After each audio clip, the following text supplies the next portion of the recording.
కువైట్లో నేను నడిపే 2 కోట్ల రూపాయల బండి చూపిస్తే వీడియోలో చూడండి. ఇది వచ్చేసి కార్కి మనం దూరం నుంచి కూడా లాక్ చేయొచ్చు, ఓపెన్ చేయొచ్చు.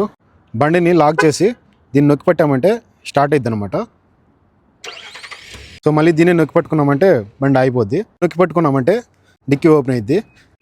దూరం నుంచి ఏమన్నా డిక్కీ ఓపెన్ చేయాలన్నా కూడా డిక్కీ ఓపెన్ చేయొచ్చు. దీన్నే నొక్కి పట్టుకున్నామంటే డిక్కీ క్లోజ్ అయిపోద్ది.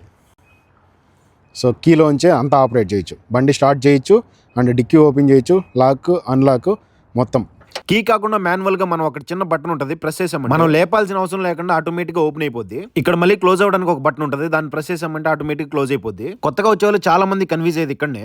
ఆల్మోస్ట్ కువైట్ లో ఆటోమేటిక్ కార్లే ఇస్తారు డ్రైవర్లకి. కొన్ని బండ్లకి హ్యాండ్ బ్రేక్ వచ్చేసి కాల్ దగ్గర ఉంటుంది, బ్రేక్ యాక్సిలేటర్ రెండే ఉంటాయి. యాక్సిలేటర్ తొక్కడం, బ్రేక్ వేసుకుంటూ పోతా ఉండాలి. సన్ రూప్ అనేది అన్ని బండ్లకు ఉండదు, మంచి మంచి కాస్ట్లీ పెద్ద కార్లకు మాత్రం ఉంటుంది. మా బాబా నాకు ఇచ్చిన 2 కోట్ల రూపాయల కార్ సిస్టమ్ ఎట్లా ఉంటుంది, రూల్స్ అండ్ రెగ్యులేషన్స్ ఎలా ఉంటాయి, ఫుల్ వీడియో చేసే ప్రొఫైల్ కింద ఉంది చూడండి. ప్లీజ్ ఈ వీడియో లైక్ చేసి సబ్స్క్రైబ్ చేయండి. బాయ్.